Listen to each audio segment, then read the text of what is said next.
திட்டம் போட்டு செயல்படுத்தப்படுகிற ஒரு திட்டமாக முடிவெடுப்பது என்று வரும்போது ஆட்சி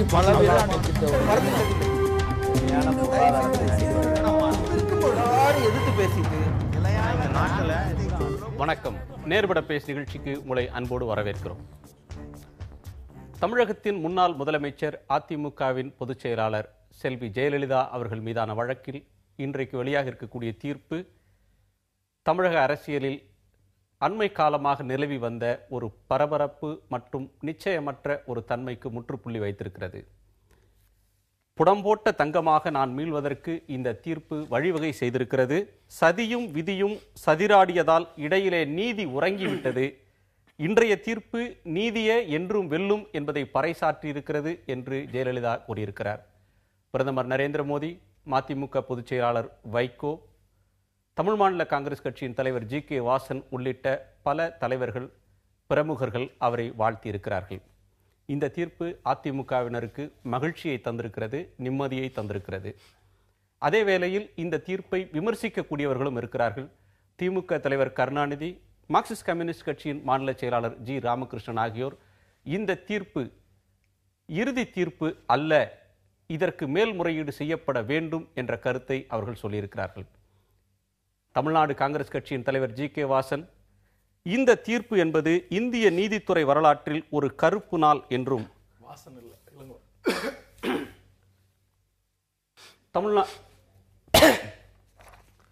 EVKS இளங்கோவனர்கள் இந்த தீர்ப்பு என்பது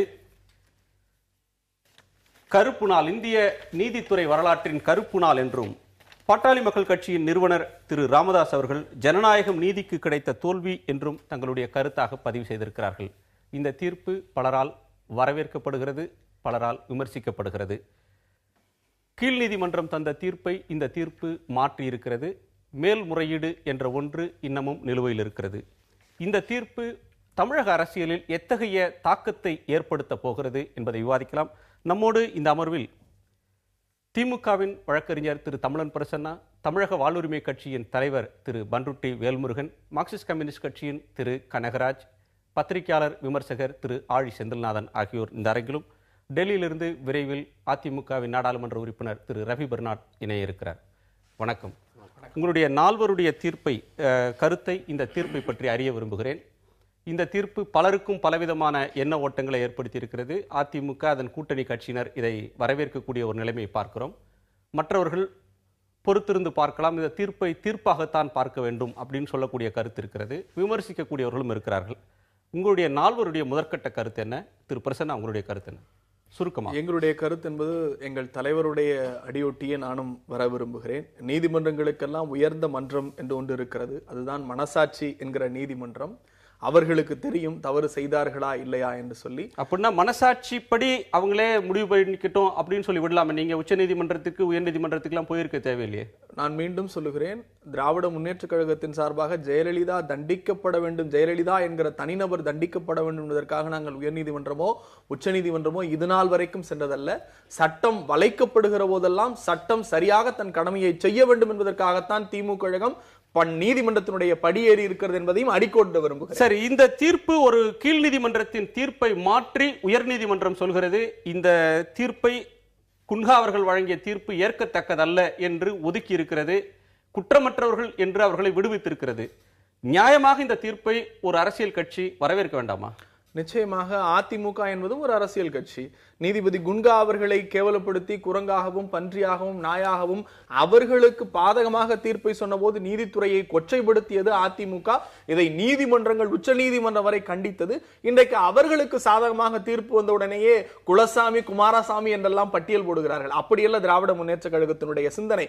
நான் மீண்டும் ஒருபடி மேலே போகிறேன். செப்டம்பர் 27 அளித்த தீர்ப்பின் போது நீதிமன்றத்தை அவர்கள் எப்படி பார்த்தார்கள், நாங்கள் எப்படி பார்த்தோம், அதை போலவே இன்றைக்கு இந்த 11ஆம் தேதி அந்த தீர்ப்பை நீங்க வரவேற்றீங்களே?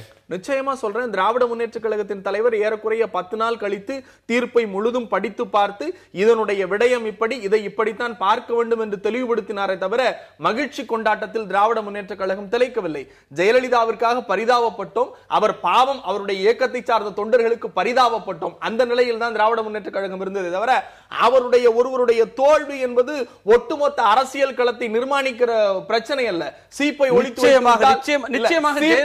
வைத்து விட்டால் திருமணம் நின்று நான் பார்க்கிறேன். தனி நபர் ஒருவருடைய ஒரு வழக்கு அப்படின்னு பார்க்க முடியாது. அதை தாண்டி ஒரு அரசியல் கட்சியின் தலைவர், தமிழ்நாட்டை ஆளுகிற கட்சியின் தலைவர், அவருடைய சார்ந்த ஒரு வழக்குல வரக்கூடிய முடிவு என்பது அரசியல் களத்தில் சில அதிர்வலைகளை, மாற்றத்தை, திருப்பத்தை ஏற்படுத்தக்கூடிய ஒரு வலிமை உள்ளது.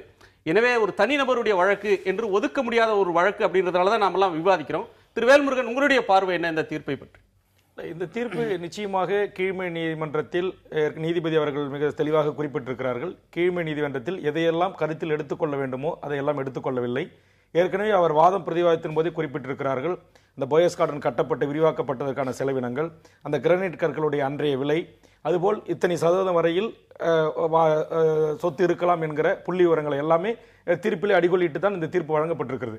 ஆக கீழ்மை நீதிமன்றத்தில் முன்னாள் முதலமைச்சர் ஜெயலலிதா அவர்களின் தரப்பில் எடுத்து வைக்கப்பட்ட நியாயங்கள், வாதங்கள் நிராகரிக்கப்பட்டிருக்கிறது. இப்போது மேல நீதிமன்றம் என்று சொல்லக்கூடிய இதற்காக அமைக்கப்பட்ட கர்நாடகத்தினுடைய உயர்நீதிமன்ற நீதிபதி அவர்கள் இந்த வாதங்களை எல்லாம் கேட்டுக்கொண்டு பல்வேறு முன்னுதாரணங்களை எல்லாம் கணக்கில் எடுத்துக்கொண்டு மிக தெளிவாக இந்த வழக்கில் இவர்கள் விடுதலை செய்யப்பட வேண்டியவர்கள், அவர் மீது விதிக்கப்பட்ட தண்டம், அபராதம் உள்பட அனைத்தையும் முற்றுமுதலுமாக அவர்கள் விடுதலை செய்து தீர்ப்பளித்திருக்கிறார்கள். ஆக என்னை பொறுத்தவரையில் அவருடைய குறிப்பிட்டிருக்கிற அந்த ஒவ்வொரு பாயிண்ட், அவர் சொல்லியிருக்கிற தீர்ப்பிலே அடிகொள்ளிட்டிருக்கிற ஒவ்வொரு வாதங்களும் எடுத்து வைக்கப்பட்டதை ஏற்றுக்கொண்டிருக்கிறார்கள். கீழ்மை நீதிமன்றம் எதை நிராகரித்ததோ அதை இவர் கன்சிடர் செய்து அந்த அடிப்படையில் தீர்ப்பு வழங்கப்பட்டிருக்கிறார். குன்ஹா அவர்கள் 1000 பக்கத்துக்கு மேல கொடுத்த சில தீர்ப்பு, சில விவரங்கள், அந்த வாதங்கள் அனைத்துமே அவர் எந்த அடிப்படையில் ஒரு முடிவுக்கு வந்தாரோ அந்த அடிப்படைகள் அனைத்தும் கீழ் நீதிமன்றத்தின் வழக்குல வந்த அந்த அடிப்படைகள் அனைத்தும், வாதங்கள் அனைத்தும் இங்க உடைத்து நொறுக்கப்பட்டு விட்டன இந்த வாதத்தால அப்படின்னு சொல்ல வரீங்களா? கண்டிப்பா. அவர் சொல்றாரு, அன்றைக்கு கிரானைட் ஒரு சதுரடி என்ன விலை, அது கிட்டத்தட்ட 50 மடங்கு 60 மடங்கு ஏற்றி கணக்காமிக்கப்பட்டிருக்கிறது. கிரானைட் வாங்கி நானும் வீடு கட்டிருக்கேன், எனக்கு அன்றைய விலை என்ன விலை, இந்த குற்றச்சாட்டு வழக்கு பதிவு செய்யப்பட்டது என்ன விலை என்பது தெரியும். இப்படி இவ்வளவு விளையாட்டுமா என்று கேள்வியை ட்ரையல் கோர்ட்ல கேட்டாங்க. அப்ப கேட்கப்பட்டிருக்குது. அதே மாதிரி அந்த 10% அவங்க ஒரு கணக்கு சொல்றாரு நீதிபதி தீர்ப்பு சொல்லும் போது, குமாரசாமி அவர்கள் 8.2% தான் இருக்கு அப்படின்றாங்க.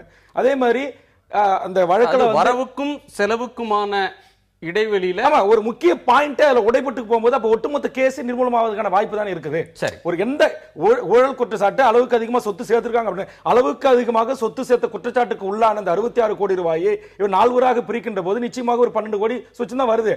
ஆக அதை நீ அதிகப்படுத்தி காட்டிட்டீங்க அப்படிங்கிறது அந்த சாராம்சத்திலே அவர் சொல்லுகின்ற போது அப்ப வழக்கே ஒண்ணும் இல்லாம ஆயப்படுது இல்ல. சரி, திரு கனகராஜ், ஒருவர் வரவேற்பதும் இன்னொருவர் எதிர்ப்பதுமான போக்க பார்க்கிறோம். இந்த தீர்ப்பை நீங்க எதிர்பார்த்தீங்களா? இந்த தீர்ப்பை நீங்க எப்படி பார்க்கறீங்க? இல்ல, இது இந்த தீர்ப்பை பொறுத்த மட்டும் எங்க மாநில செயலாளர் ஜி ராமகிருஷ்ணன் அவர்கள் சொல்லியிருப்பது போல இது இறுதி தீர்ப்பல்ல, இது மேல்முறையீட்டுக்கு உட்பட்டது. அங்கே என்ன வரும்னு பார்க்கலாம். ஆனால் பொதுவாக பல பேர் சொல்றது மாதிரி நீதிமன்றத்தின் மீது எனக்கு முற்று முழுதான நம்பிக்கை ஒன்றும் கிடையாது. அது எல்லாவற்றிலும் அது இறுதியாக அது சரியாகவே தீர்ப்பு சொல்லும் என்று. உங்களுக்கு பிடிச்ச ஒரு வழக்குல நீங்க எதிர்பார்த்த தீர்ப்பு சொன்னா நீதி வென்று விட்டதுன்னு சொல்றது எல்லா விஷயத்திலும் என்று நான் உங்களுக்கு பொறுப்பில்லாத ஒரு தீர்ப்பு சொல்றப்ப எனக்கு நீதித்துறையின் மீது அவ்வளவாக நம்பிக்கை இல்லைன்னு சொல்வீங்களா? இல்ல, பொதுவாக நம்முடைய நீதிமன்றங்கள் சில விஷயங்கள்ல நீங்க 2 ஈக்குவல், ஒரு தொழிலாளிக்கும் இன்னொரு தொழிலாளிக்குமான பிரச்சனையில் அது நியாயமாக நடந்து கொள்கிறது. ஒரு தொழிலாளிக்கும் முதலாளிக்குமான பிரச்சனையில் அது முதலாளி தரப்பில் நின்றுதான் வாதிடுகிறது. வலுவுள்ளவர் வலுவில்லாதவர் என்று வருகிற போதுதான் இந்த பிரச்சனையே வருகிறது. நான் கூட உங்கள்கிட்ட சொல்றேன், ஒரு சாதாரணமா ஒருத்தர் தப்பு செய்யிட்டார்னா நீ பிராயச்சித்தம் தேடிக்கப்பான்னு எங்கேயாவது சொல்லுவாங்களா? ஒருத்தர் திருடிட்டார்னா நீ இந்த திருடின பொருளை கொடுத்துக்கோ, நீ இனிமேல் திருந்திக்கன்னு சொல்ல முடியுமா? டான்சி வழக்கில் நம்முடைய உச்சநீதிமன்றம் அப்படித்தான் தீர்ப்பு சொன்னது. நீங்கள் அதே போல் டிட்கோ ஸ்பிக்கு ஷேர் டிஸ்இன்வெஸ்ட்மெண்ட் கேஸில் நீதிமன்றம் என்ன சொல்லுச்சு அப்படின்னு சொன்னால் 40 கோடி கொடுக்கணும், 12 கோடிக்கு தான் விற்றுருக்கீங்க, எனவே 28 கோடியை 3 பேர் சேர்ந்து கட்ட வேண்டும், செல்வி ஜெயலலிதா, சிதம்பரம், முத்தையா 3 பேரும் கட்ட வேண்டும் என்று அது தீர்ப்பு சொன்னது. அப்புறம் அதுக்கு மேலே போயில இல்லை டைம்ஸ் ஆஃப் இந்தியா ஃபார்முலான்னு ஒன்று இருக்குது, நடப்பில் இருப்பதை விட டைம்ஸ் ஆஃப் இந்தியா ஃபார்முலா என்ற ஒன்றை கொண்டு வந்து அது சொல்லியது. இந்த தீர்ப்பில் கூட நீதிபதி அவர்கள் நான் வந்து நீங்கள் ஓடிஸ் லிஃப்ட்டு அந்த காலத்தில் 15,000 ரூபாய்க்கு கிடைச்சதாக அவர் சொல்லியிருக்கிறார். உண்மையில் இந்த கேஸ் வந்து நீங்கள் கர்நாடகாவுக்கு மாற்றப்பட்டதே தமிழ்நாட்டில் நடக்கிற போது இங்கு இருக்கக்கூடிய அரசாங்கம் சாட்சிகளை நிர்பந்தித்து வளைக்கிறது என்கிற காரணத்துக்காகத்தான் மாற்றப்பட்டது. எனவே அது நேர்மை நடக்கணுங்கிறதுக்காக அங்கே மாற்றினா இவங்கெல்லாம் மாற்றி சொல்கிறாங்க, எனவே நான் இதை ஏற்க முடியாது என்று சொல்லியிருக்கிறார். உங்களுக்கு தெரியும், இங்கே நம்ம இந்தியா டுடே பத்திரிகையில் அப்போது ஜிசி சேகர் என்கிற பத்திரிகையாளர் அப்போது இருந்தார். அவர் மதர் ஆஃப் ஆல் வெட்டிங்ஸ்னு எழுதியிருக்காரு. கின்னஸ் புக் ஆஃப் ரெக்கார்ட்ஸில் வந்திருந்தாங்கன்னா இவங்க பண்ணியிருப்பாங்க. அந்த கல்யாணத்துக்கு 28 லட்சம் ரூபாய் தான் செலவழித்தார்கள் என்று கணக்கு ஏற்றுக்கொள்ளுகிற அளவுக்கு இந்த தீர்ப்பிலேயே அந்த வழக்கு பற்றி வருகிற போது அந்த திருமணத்தை நீங்க வந்து ஆடம்பர திருமணம் சொல்றீங்க. நீதிபதி என்ன சொல்லியிருக்கிறாருன்னு சொன்னா 2 அம்சங்களை சொல்றார். ஒன்று, ஒரே கூரையின் கீழ் வசித்தார்கள் அப்படின்றதுனாலேயே 4வரும் சேர்ந்து கூட்டு சதியில் ஈடுபட்டார்கள் அப்படின்னு சொல்ல முடியாது.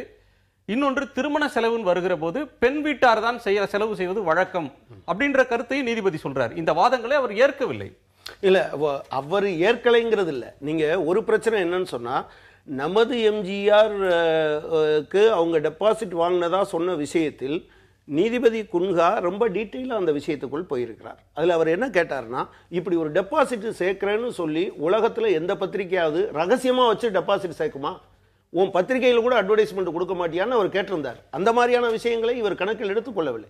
எனவே இந்த தீர்ப்பை பொறுத்த மட்டில் இது இன்னொரு நீதிபதி ஒரு சரியாக அவர் தீர்ப்பு சொல்ல முடியும். இன்றைக்கு வந்திருக்கக்கூடிய வாழ்த்து செய்திகளும் இந்த மாதிரியான விஷயங்களுமே இதையெல்லாம் சொல்லும். நீங்கள் அந்த காலத்தில் நீ ஒரு ஆடம்பரமாக திருமணம் என்பது நடந்தது என்பையோ, நான் என்ன சொல்கிறேன், 280 ரூபாய்க்கு ஒரு வீடு அந்த காலத்தில் கட்ட முடியும் என்று அவர் சொல்லியிருக்கிறார். எனக்கு அந்த கடந்த காலத்தில் ராஜாக்கள் கேட்பாங்க நாடகத்தில் வரும்போது, மாதம் மும்மாறி பொழிகிறதா, வெளியில் என்ன நடக்குதுன்னு தெரியாத மாதிரி அவன் என்ன ராஜான்னு எனக்கு தோணி இருக்கு. பட் ஒரு நீதிபதி வந்து, நீங்கள் என் வீட்டுக்கு நான் அந்த காலத்தில் 280 ரூபாய்க்கு அதிகமாக ஒரு ஸ்கொயர் ஃபீட்டுக்கு கொடுத்து கட்டியிருக்கேன், அந்த வீடு போரூரில் தான் இருக்குது, யார் வேணாலும் செக் பண்ணலாம். ஆனால் போயஸ் கார்டனுக்குள்ளே இந்த மாறுதல் செய்வதற்கு 280 ரூபாயில், அதுவும் அப்போது பிடபிள்யூடி ஷெட்யூல் ஆஃப் ரேட் வந்து 315 ரூபா. இவர் என்ன சொல்கிறாரு, அவர் வந்து பணம் உடனே கொடுக்க முடியாததுக்காகலாம் அவங்க கூட வச்சு கொடுத்துருப்பாங்க, எனவே அவங்க 315 ரூபாய்னு வச்சிருக்காங்க. இந்த அம்சங்களை எல்லாம் சீர்தூக்கி பார்க்காம நீதிபதி சொல்லிட்டாருன்னு சொல்வீங்களா என்ன நீங்க? இல்ல, இப்ப குன்ஹா எப்படி இப்படி எல்லாம் சீர்தூக்கி பார்க்கலைன்னு இவர் சொல்றாரோ, இதே மாதிரி இதையெல்லாம் ஒருவர் சீர்தூக்கி பார்த்தால் இந்த ஜட்ஜ்மெண்ட் சரியில்லை என்று சொல்லக்கூடும். எனவே இது மேல்முறையீட்டுக்கு உட்பட்டது, கட்டாயமாக மேல்முறையீட்டில் அது வரட்டும். ஆனால் நான் ஒட்டுமொத்தமாக சொல்ல விரும்புவது, நீங்க நீதிமன்றம் என்பதும் எந்த விதமான இன்ஃப்ளூயன்ஸுக்கும் உட்படாது, அது வந்து அது என்னது சீர்தூக்கும் கோல் போல் நிக்குது அப்படின்னு சொல்றத ஏற்க முடியாது. இவர் ஆரம்பத்திலேயே அந்த ஜட்ஜ்மெண்ட் மேல்முறையீட்டில் மாற்றத்தக்க ஒரு தீர்ப்பு தான் இது அப்படின்ற ஒரு பார்வையை முன்வைக்கிறாங்க. மேல்முறையீட்டுக்கு போனால் இந்த தீர்ப்பு மாற்றப்படும் அவங்க சொல்றது ஒரு அதீத நம்பிக்கை அல்லது ஒரு ஆசையை வெளிப்படுத்துறாருன்னு சொல்லலாமா? அது இல்ல, அது வந்து இதுக்கு மேல்முறையீடுக்கான நம்முடைய இந்திய அரசியலமைப்பு சட்டத்தில் வாய்ப்புகள் வழங்கப்பட்டிருக்கிறது. அதனால உயர்நீதிமன்றத்துக்கு அடுத்து மேல்முறையீடு உச்சநீதிமன்றம். அதனால உச்சநீதிமன்றத்தில் மேல்முறையீடு போனால் நிச்சயம் இவர்கள் சொல்லுகின்ற போற ஒரு தீர்ப்பு கிடைக்குன்னு இவங்க எதிர்பார்க்கறாங்க. ஆனா அதுக்கு வாய்ப்புகள் இருக்கு, அதனால இவங்க மேல்முறையீடு போறாங்க. அது இவங்க யாரும் போக முடியாது, ஆனா அவங்க கர்நாடக அரசு தான் போகணும். ஆனா கர்நாடக அரசு வந்து இன்னைக்கு அவங்க என்ன அதுக்கு இதை குறித்தான ஒரு அதிகாரப்பூர்வ அறிவிப்பு அவங்க வெளியிடல. ஆனா இப்படி இருக்கிற சூழல்ல நான் கேட்கறது என்னன்னா, சரி இதுவே பவானி சிங் நீக்கத்தில் இன்னைக்கு திமுகவா இருக்கட்டும் கம்யூனிஸ்டர்களா இருக்கட்டும் ஒரே ஒரு கேள்விதான். பவானி சிங் நீக்கி உச்சநீதிமன்றம் தீர்ப்பளித்த போது கர்நாடக அரசு நீங்கள் எழுத்துப்பூர்வமாக தாக்கல் செய்யலாம், திராவிட முன்னேற்ற கழகம் எழுத்துப்பூர்வமாக தாக்கல் செய்யலாம் உத்தரவிட்ட பிறகு உத்தரவிட்ட சில மணித்துளிகளிலே இந்த 87 பக்கங்கள் 81 பக்கங்களே மனு தாக்கல் செய்யப்பட்டன. சரி, அதுவும் இருக்கட்டும். ஆனா இவர்கள் எப்படி கர்நாடக அரசு தாக்கல் பண்ற தகவல் வந்து மத்திய உச்சநீதிமன்றத்துக்கு தெரியும்? இல்ல திமுக ரெடியா வச்சிருந்து எப்படி தெரியும்? இப்ப இது ஒரு குதிரை சொல்லலாமா நம்ம? இல்ல, வெறும் 18 பக்கம். இல்ல 81 பக்கம். 81 முக்கியமான விஷயம் அவரே சொல்றாரு. ஆச்சாரியா சொல்லிருக்காரு. ஆச்சாரியா சொல்லிருக்காரு. அவகாசம் தரல. இது நீதித்துறைக்கு ஏற்பட்டிருக்கிற களங்கம், நேச்சுரல் ஜஸ்டிஸ் என்று சொல்லப்படுகிற இயற்கை வழி உரிமை என்று சொல்லப்படுகிற 3 மாசமா அதிமுக அந்த வாதாடலுக்கு வெறும் 8 மணி நேரம் கொடுத்து வெறும் 8 மணி நேரம் கொடுத்து எனக்கு கவுண்டர் ஃபைல் பண்ணுன்னு சொல்றாங்க. இந்த 8 மணி நேரம் மட்டுமே எனக்கு கொடுக்கப்பட்டது.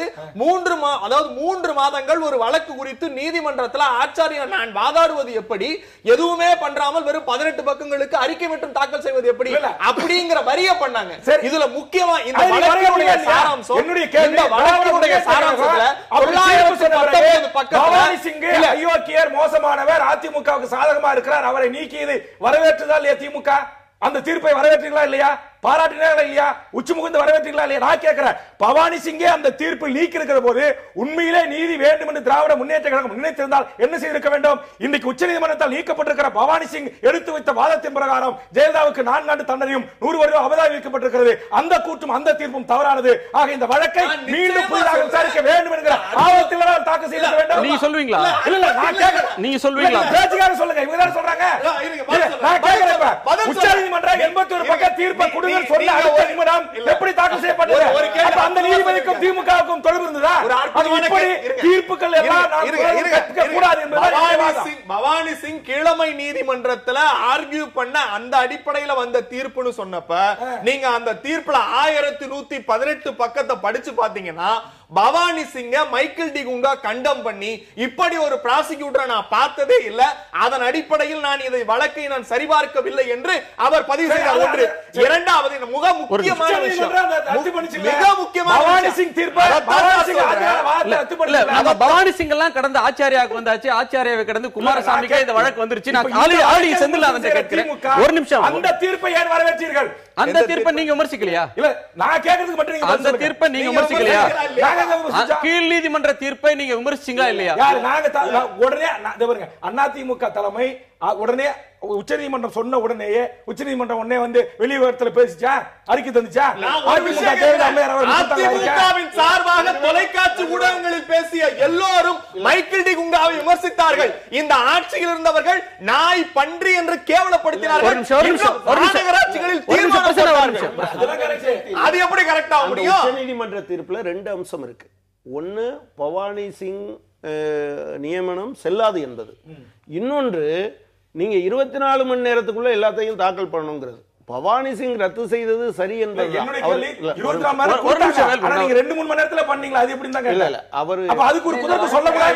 டைரக்ஷன் 5 நாளைக்கு முன்னாடியே கொடுத்துட்டாங்க. இந்த டேட்டுக்குள்ளார நீங்க ஃபைல் பண்ணுங்கன்னு பிராசிக்யூஷனுக்கும் கர்நாடகாவுக்கும் அன்பழகனுக்கும் இந்த டேட்டுக்குள்ளார நீங்க ஃபைல் பண்ணணும்னு 5 நாளைக்கு முன்னாடியே direction. It was given by past 5 days ago. ஒரு நிமிஷம். திரு ஆழி செந்தில்நாதன், இதுல கட்சிகளுடைய பார்வை ஒவ்வொரு விதமாக இருக்கு. மேல்முறையீட்டுக்கு வரவேற்பு, எதிர்ப்பு, மேல்முறையீடு தேவை அப்படின்னு சொல்ற ஒரு பார்வை. நீங்க இதை எப்படி பார்க்கறீங்க? இந்த மாதிரி ஒரு தீர்ப்பு நீங்க எதிர்பார்த்த ஒன்றா?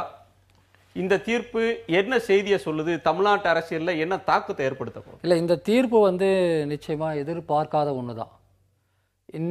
இன்றைய தினம் இந்தியா முழுக்க ஒரு பிரபலமான வழக்கறிஞர்களாக இருந்தவர்கள், அது நீதித்துறையை தொடர்ச்சியாக பார்த்து கொண்டிருப்பவர்கள் அத்தனை பேரும் வெளிப்படுத்திய ஒரு கருத்து என்னன்னா, இது ரொம்ப அதிர்ச்சிகரமான இந்தியாவினுடைய நீதித்துறை வரலாற்றில் இது ஒரு கருப்பு தினம் என்கிற கருத்தை தான் பெரும்பாலும் எல்லாருமே இன்னைக்கு பேச ஆரம்பிச்சிருக்கிறாங்க.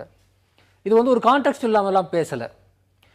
இந்த தீர்ப்பை பொறுத்த வரையில் குமாரசாமி முன்வைத்திருக்கக்கூடிய அந்த தீர்ப்பு, அந்த 900 பக்கம் மிக மிக ஒரு பலவீனமான ஒரு ஆவணமாக தான் எல்லாரும் பார்க்குறோம்.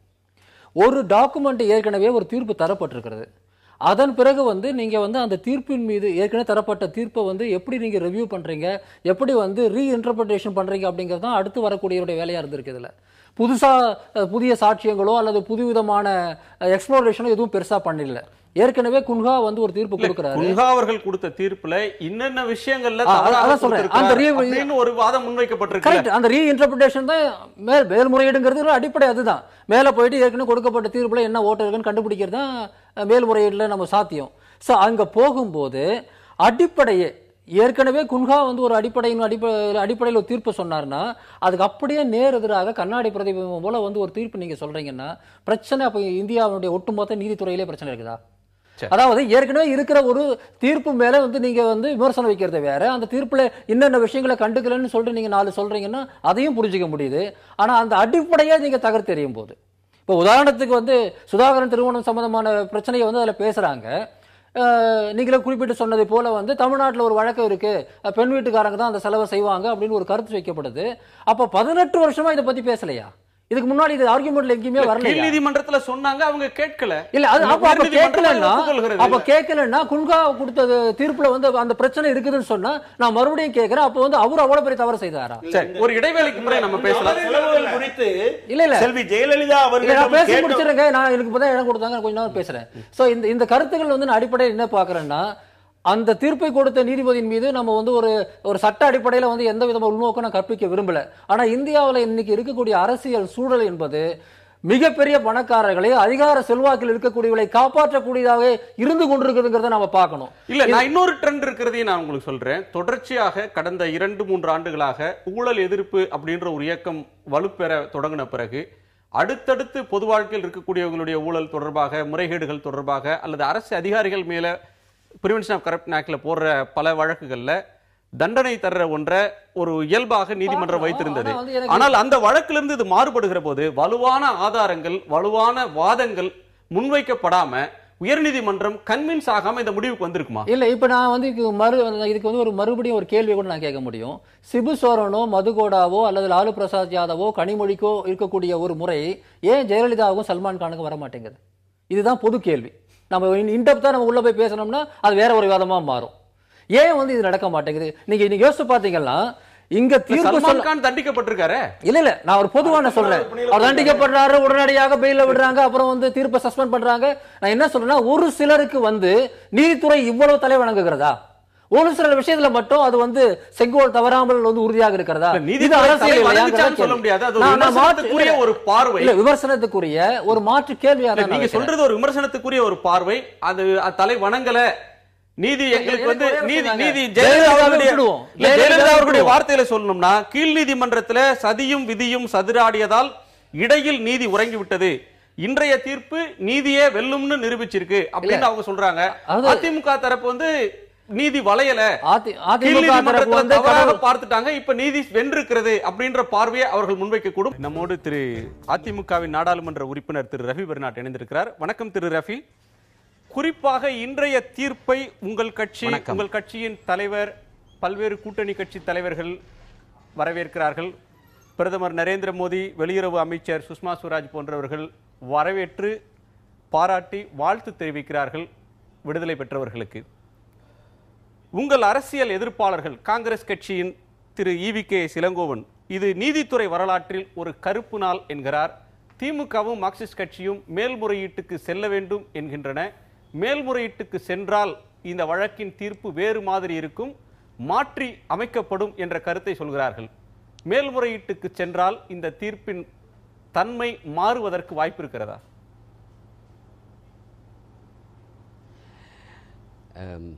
நீங்க சொன்னீங்க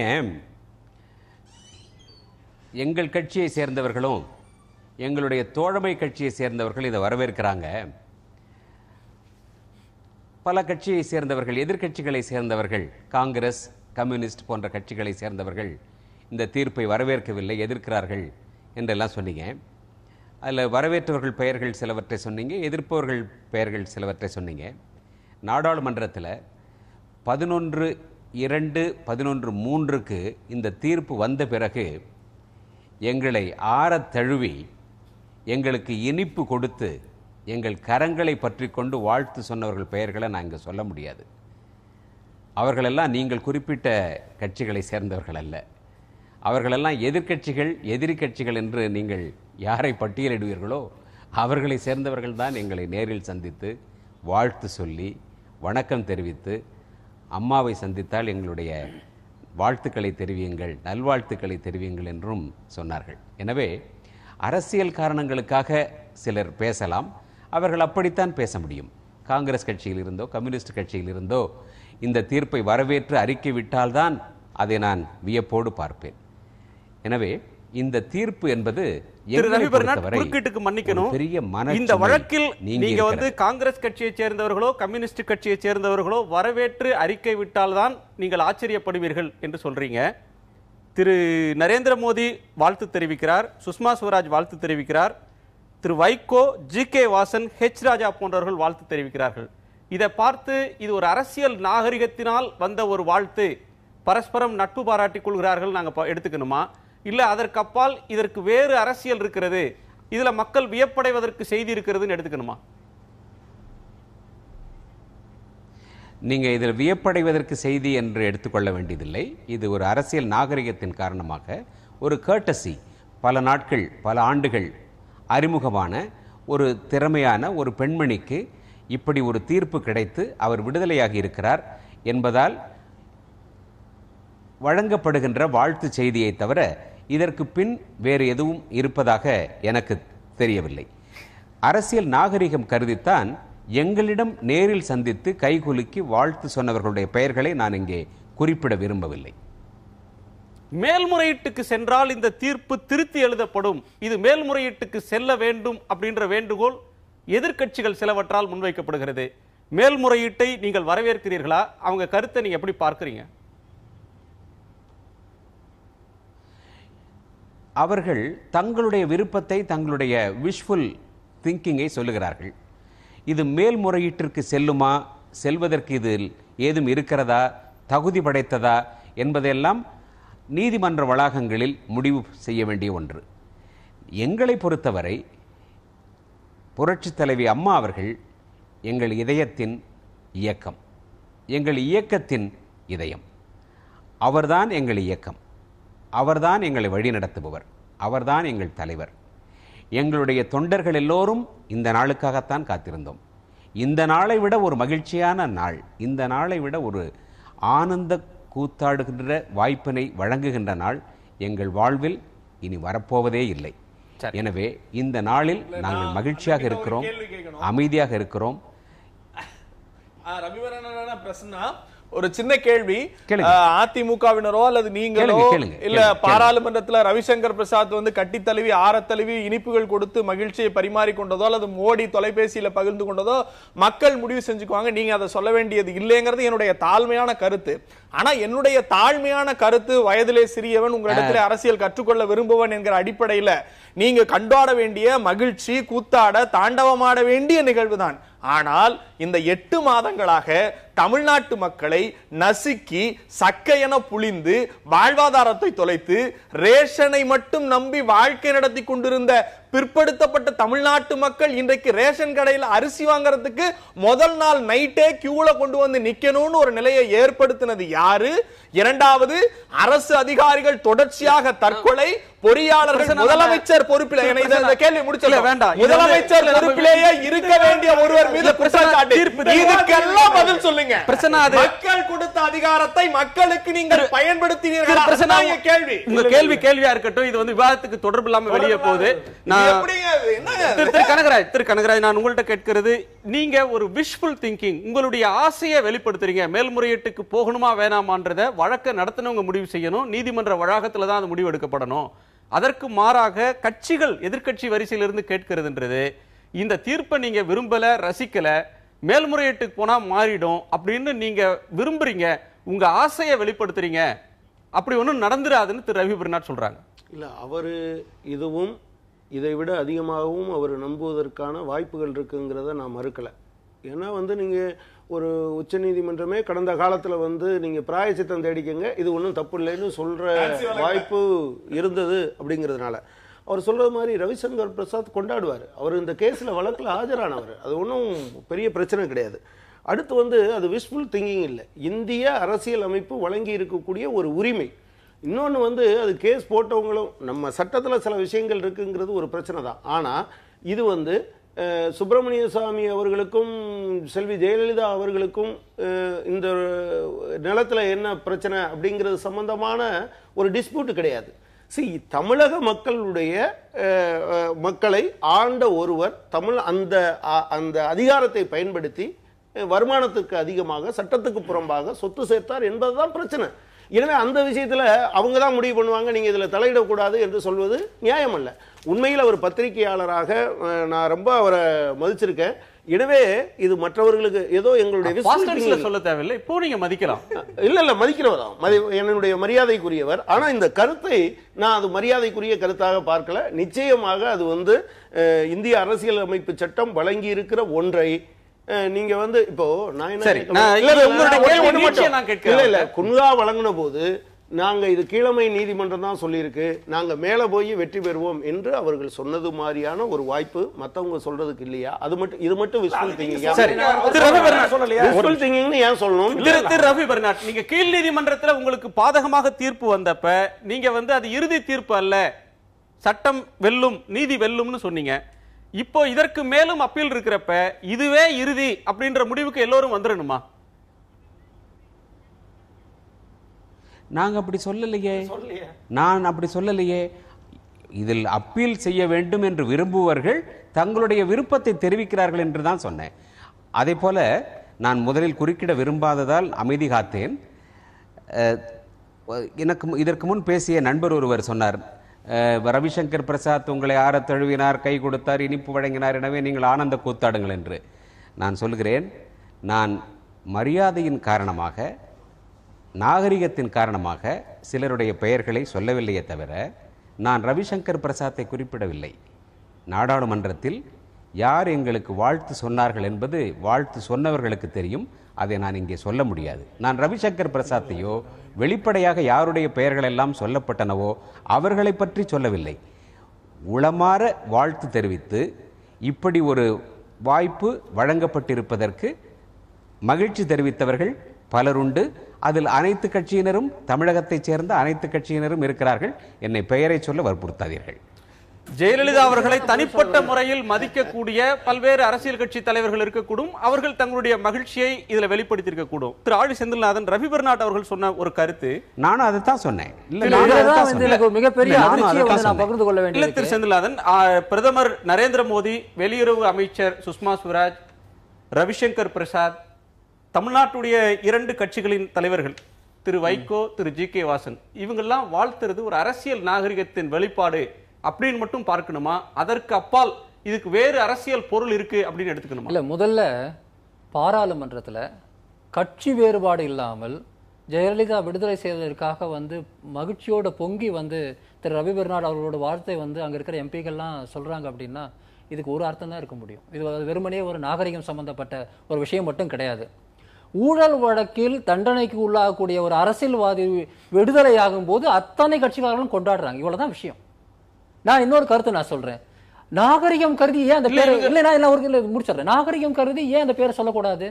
நான் என்ன சொல்றேன், ஏதோ ஒரு பெரிய ஒரு போராட்டத்தில் நடத்தி கைதாகி வெளிவந்து சொல்றவங்களுக்கு மாலை போட்டு வரவேற்கும் போது போட்டோ எடுத்துக்கலையா நாம எல்லாரும்? அப்படி இருக்கும் போது என்ன நாகரிகம் தடுக்குது? ஜெயலலிதா வெளியே வந்தது ஊழல் சம்பந்தப்பட்ட விஷயத்துல. இதுல வெளிவரவங்களுக்கு வாழ்த்து தெரிவிப்பதை மறைக்கணும்ன்றது ஏன் நம்ம நினைக்கணும்? நிச்சயமா அவர் இதுல அரசியல் நாகரிகம் உள்ள ஒரு என்ன விஷயம், வாழ்த்து தெரிவிச்சு வெளியே சொல்றதுல என்ன தப்பு? அரசியல் நாகரிகம்னா வெளியே சொல்லணும், இல்லைன்னா தான் பேரை மறைக்கணும். இது முதல் விஷயம். ரெண்டாவது, ரொம்ப தெளிவா நான் இன்னைக்கு அந்த கொஞ்சம் நம்ம ரீடிங் பிட்வீன் தி லைன்ஸ் நீங்க பாத்தீங்கன்னா தமிழிசை ரொம்ப அழகா சொல்லியிருக்காங்க. இன்னைக்கு பாஜகவினுடைய தமிழக தலைவர் என்ன சொல்லியிருக்காங்கன்னா, அம்மாவுக்கு நிம்மதி வந்திருக்கு, அந்த நிம்மதி எல்லாருக்கும் வேணும் அப்படின்னு. இது நிம்மதி சம்பந்தப்பட்ட விஷயம் கிடையாது. முதல்ல இந்த வழக்கு உச்ச நீதிமன்றம் போற வரையில் நம்ம காத்திருக்க வேண்டிய தேவை கூட இதுல இருக்கலாம். எப்படி பார்த்தாலும் ஒரு ஊழல் வழக்கு, அந்த ஊழல் வழக்குல இருந்து ஒருத்தர் வெளிவரக்கூடிய ஒரு விஷயம் அவங்களுக்கு நிம்மதியா இருக்கலாம், எப்படி எல்லாருக்கும் நிம்மதியா இருக்க முடியும்? ஆக இன்னைக்கு திமுகவை நான் விட்டு விடுறதே இல்ல, திமுகவினுடைய அறிக்கையில் கூட அந்த பிரச்சனை இருக்கு. திரு ரவி பெர்னாட், இதற்கு நீங்க எதுவும் பதில் சொல்ல விரும்புறீங்களா? முழு மனதோட திமுக கூட கண்டிக்கல. அதாவது உங்களுடைய கேள்விக்கு நான் பதில் சொன்னேன். நீங்க மிஸ்டர் ஆங்கர், நீங்க என்ன கேட்டீங்க, இதில் திரு நரேந்திர மோடி போன்றவர்கள், திருமதி சுஷ்மா ஸ்வராஜ் போன்றவர்கள் வாழ்த்து தெரிவித்ததற்கு பின்னணியில் அரசியல் ஏதும் இருக்கிறதா என்று கேட்டீர்கள். நான் இவர்கள் மட்டுமல்ல, இன்னும் பலரும் வாழ்த்து தெரிவித்தார்கள். அனைத்தும் ஒரு அன்பை பரிமாறிக்கொள்ள வாழ்த்தை தெரிவிக்கத்தானே தவிர இதற்கு பின்னணியில் அரசியல் எதுவும் இல்லை என்பதற்காகத்தான் அதையெல்லாம் சொன்னேன். இதில் அவர்கள் சொன்னதற்காக இதை நான் யாருடைய பெயரையும் மறைக்கவில்லை. தேவை வரும்போது நான் சொல்ல வேண்டும் என்றால் சொல்லுவேன். இல்ல, இப்போ ஆலி செந்தில்நாதன் ஒரு கேள்வி வச்சார், திமுக இந்த தீர்ப்பை முழுமனதாக கண்டிக்கவில்லை அப்படின்னு. நான் மீண்டும் மீண்டும் அடிக்கோடிட்டு வலியுறுத்த விரும்புகிற ஒரே செய்தி என்பது, இது ஜெயலலிதா என்பவர் ஊழல் செய்ததாக சொல்லப்பட்ட வழக்கினுடைய விளைவுகளால் வந்த விளைவே தானே தவிர திமுக இதை திணிக்கவில்லை. இன்னும் சுப்பிரமணிய சாமியினுடைய நிலைப்பாட்டை எல்லாம் அவர் ஆராய்ந்து பார்க்க வேண்டும். பேசிக்கா இந்த தீர்ப்புல நீங்க நிச்சயமா கண்டனம் தெரிவிச்சிருப்பீங்க. ஊழல் வழக்குல நீங்க செய்ய மாட்டீங்க. மன்னிக்கணும், ஜெயலலிதா இல்ல, மன்னிக்கணும். ஜெயலலிதாவினுடைய தீர்ப்பு வந்த போது எல்லா ஊடகங்களும் சொன்னன, ஏன் தலைவர் கலைஞர் 10 நாள் ஆகிவிட்டது, இன்னும் ஏன் இது குறித்து விளக்கம் கொடுக்கவில்லை, அறிக்கை கொடுக்கவில்லை என்று. ஜெயலலிதா என்ற தனிநபருக்கான அரசியல் திமுகவில் எந்த நிலைப்பாட்டிலும் எடுத்தது கிடையாது. கொள்கை சார்ந்து, இயக்கம் சார்ந்து, தமிழ்நாட்டில் இருக்கிற குழந்தை கூட நம்பாது. நீங்க நம்பாம இருக்கலாம் சார். எங்களை நம்புகிற அதிமுகவினுடைய ஜெயலலிதா அம்மையார் அவர்கள் ஊழல் செய்யவில்லை என்று எப்படி நீங்களும் நீங்கள் சார்ந்தவர்கள் நம்புகிறீர்களோ அதை போல எங்களை நம்புவதற்கு ஆட்கள் இருக்காங்க.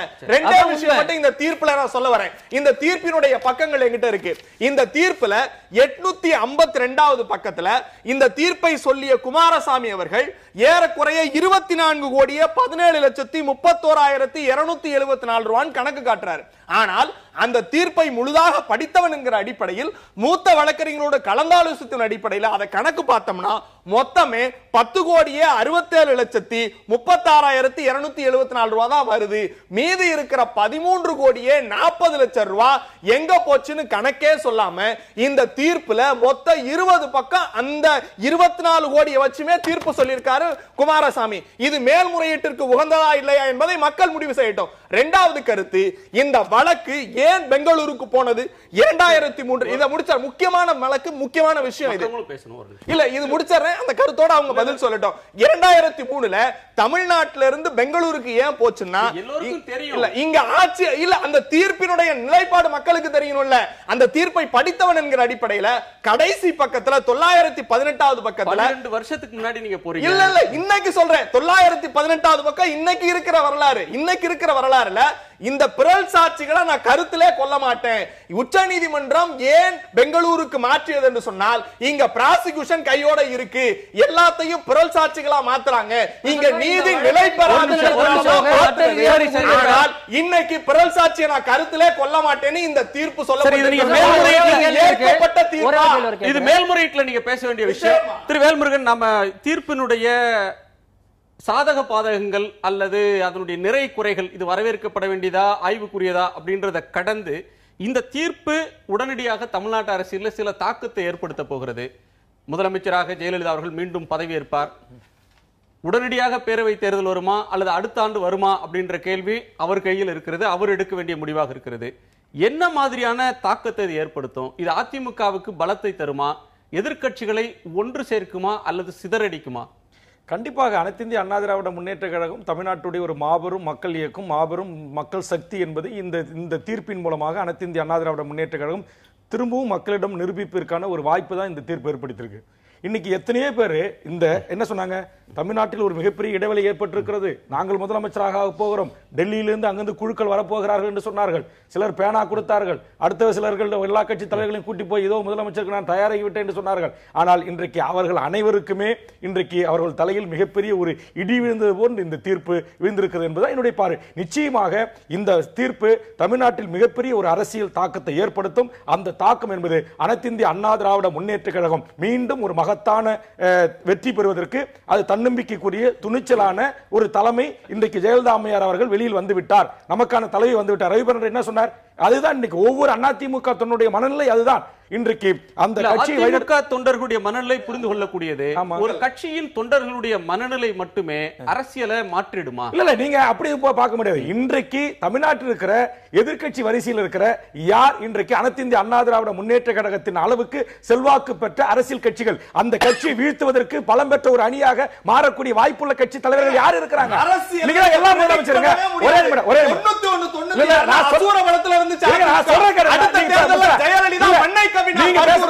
அடுத்தது 2004 மக்கள் அதிமுக தூக்கி குப்பையில போட்டாங்க.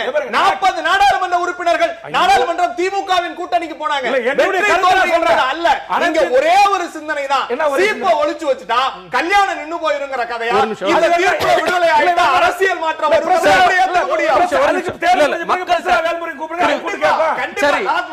நிச்சயமா இந்த தேர்தல் முதலமைச்சர் கனவு கண்டு கொண்டிருந்தவர்கள் தலையில் மிகப்பெரிய இடி விழுந்திருக்கிறது. அவர்கள் கனவு அனைத்தும் இன்றைக்கு பொய்யாகும். ஜெயலலிதா அவர்களுடைய விடுதலை தமிழக அரசியலில் எத்தகைய தாக்கத்தை ஏற்படுத்த போகிறது அப்படின்ற கேள்வியை நேயர்கள் முன்னால் வைத்திருந்தோம். அதிமுக பலம் பெறும் என்று 43% நேயர்களும், எதிர்க்கட்சிகள் சிதறும் என்று 12% நேயர்களும், எதிர்க்கட்சிகள் ஒன்றுபடும் என 45% நேயர்களும் கருத்து தெரிவித்திருக்கிறார்கள். அந்த நேயர்களுக்கு நன்றி. திரு கனகராஜ், எதிர்க்கட்சிகள் ஒன்றுபடும்னு சொல்ற பார்வை ஒன்றுக்கு, அதிமுக பலம் பெறும் அப்படின்னு சொல்லக்கூடியவங்க 43, கடந்த நாடாளுமன்ற தேர்தலில் அவங்க பெற்ற வாக்குகள் 44%, ஏறத்தாழ அதே சதவீதம் அளவுக்கு அதிமுக பலம் பெறும் அப்படின்ற ஒரு பார்வை முன்வைக்கப்படுது. இந்த தீர்ப்பு அரசியல்ல, தமிழ்நாட்டு அரசியல்ல என்ன தாக்கத்தை ஏற்படுத்தும் நீங்க நினைக்கிறீங்க? இல்லை, அதாவது இந்த தீர்ப்பு தாக்கமே ஏற்படுத்தாது அப்படின்னு சொல்ல முடியாது. நிச்சயமாக இந்த தீர்ப்பு குறித்தான கருத்துக்கள் எல்லாம் ஒரு அரசியல் தன்மையில் இருந்தான கருத்துக்கள் தான். அது எல்லாரும் சொல்கிறதுமே, அதில் ஒன்றும் சந்தேகம் கிடையாது. ஆனால் அதே சமயத்தில் இது மட்டும்தான் பிரச்சனையா? நீங்கள் பொதுப்பணித்துறை அதிகாரிகள் எங்கிட்ட கேட்குறாங்க, லஞ்சம் கேட்டாங்க அல்லது பணம் இவ்வளவு கொடுத்தான்னு வாட்ஸ்அப்பில் வந்தது, அது ஒன்றும் பிரச்சனையே இல்லையா?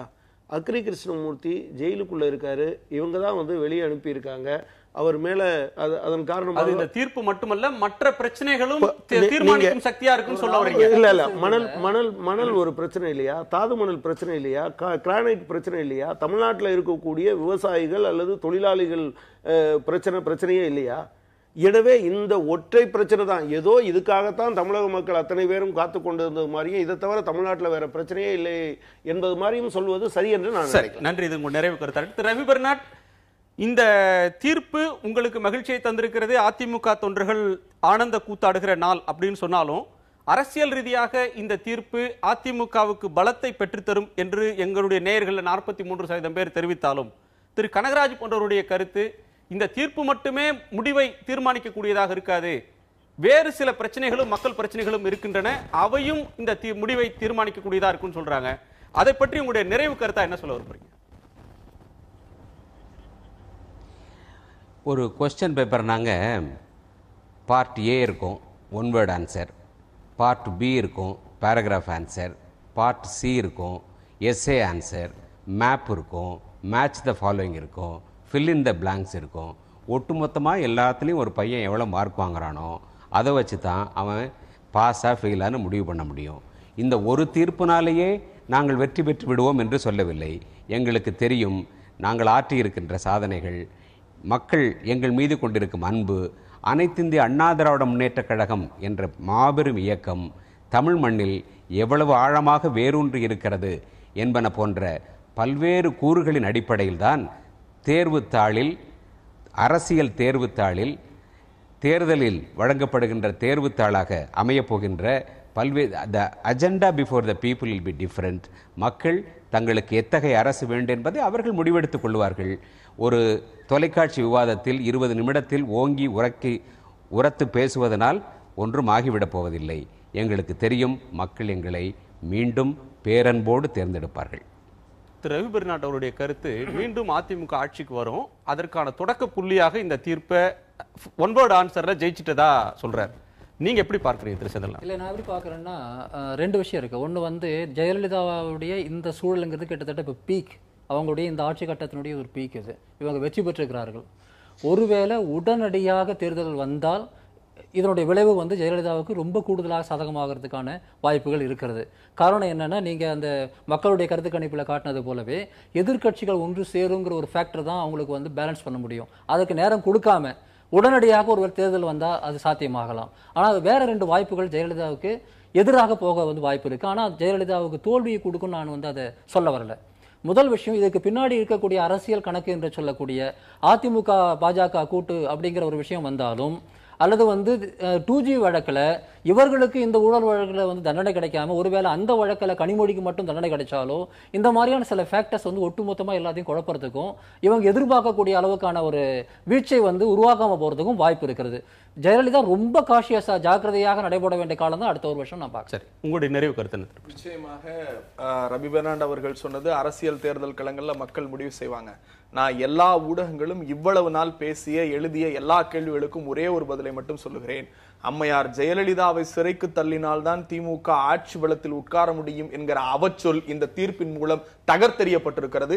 திமுக தொண்டனுடைய உணர்வு, கடுமையான உழைப்பு, அதை வழிநடத்தக்கூடிய தலைவர் தளபதியினுடைய கட்டுக்கோப்பான தலைமையின் கீழ் 2016 அம்மையார் ஜெயலலிதாவை வெளியே வைத்த திராவிட முன்னேற்ற கழகம் ஆட்சி அமைக்கும். பிரசன்னா அவர்களுடைய நம்பிக்கையா இருக்கலாம். உங்களுடைய நம்பிக்கை அம்மா ஆட்சி அமைப்பாங்கன்னா, எங்களுடைய நம்பிக்கை திராவிட முன்னேற்ற கழகம் தொண்டருடைய நம்பிக்கை ஆட்சி அமைக்கும். என்னுடைய கருத்து என்னை சுருக்கமா பொறுத்தவரை சொல்லுங்க. தமிழ்நாட்டில் இன்றைக்கு அனைத்திந்திய அண்ணா திராவிட முன்னேற்ற கழகத்தினுடைய தொண்டர் பலம் அவங்களுடைய அரசு தமிழ் இனத்திற்காக பல்வேறு இந்த சட்டமன்ற தீர்மானங்கள் விவசாய பிரச்சனைகள் என்று பல்வேறு பிரச்சனைகள் சாதகமான ஒரு அம்சமாக இருக்கிறது. அனைத்திந்திய அண்ணா திராவிட முன்னேற்ற கழகம் எழுத்து வீழ்த்தி வெற்றி பெறுவதற்கான எந்த சாத்தியக்கூறும் இன்றைய தமிழ்நாட்டுடைய எதிர்க்கட்சி வரிசையில் இருக்கிற அரசியல் கட்சிகளால் இல்ல. காரணம் அன்புமணி ஒரு முதலமைச்சர், விஜயகாந்த் ஒரு முதலமைச்சர், ஜி.கே. வாசன் ஒரு முதலமைச்சர், தளபதி ஒரு முதலமைச்சர், எல்லா முதலமைச்சர்களும் ஒரு காலத்திலும் ஒன்றாக சேர்ந்து அவ்வளவு அசுர பலத்தோடு இருக்கின்ற அனைத்திந்திய அண்ணா திராவிட முன்னேற்ற கழகத்தை வீழ்த்த முடியாது. மீண்டும் மக்கள் சக்தியாக மாபெரும் இயக்கமாக அனைத்திந்திய அண்ணா திராவிட முன்னேற்ற கழகம் திகழும் என்பது எந்தவித தளபதி அவர்களை கொச்சைப்படுத்துறாங்க. அதை நான் ஒருபோதும் அனுமதிக்க முடியாது. மக்கள் முடிவு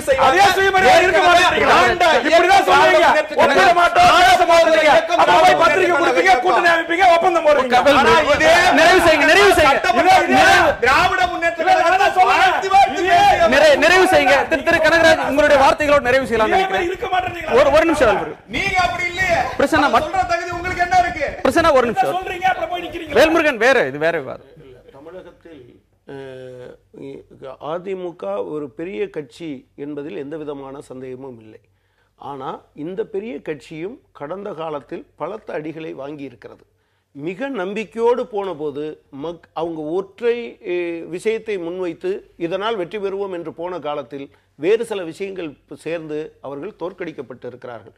இப்போதும் நான் என்ன நினைக்கிறேன்னா, தமிழ்நாட்டில் அது பெரிய கட்சிங்கிறதுல சந்தேகம் இல்லை. ஆனால் ஏராளமான பிரச்சனைகள், மக்களுடைய அடிப்படை பிரச்சனைகள், குடிநீருக்கு இன்னைக்கு தமிழகத்தினுடைய பல கிராமங்கள் தவித்து நிற்கிற போது அதுவெல்லாம் இந்த தீர்ப்பின் காரணமாக தீர்ந்துவிடும், தாகத்தை தீர்த்துவிடும் என்று அவர்களை திருப்திப்படுத்த முடியும். நன்றி நன்றி. உங்களுடைய நால்வருடைய வருகைக்கும் டெல்லியிலிருந்து பங்கேற்ற திரு ரவி பெர்னாட் அவர்களுக்கும் மிக்க நன்றி. நேயர்களை மீண்டும் சந்திப்போம். நன்றி, வணக்கம்.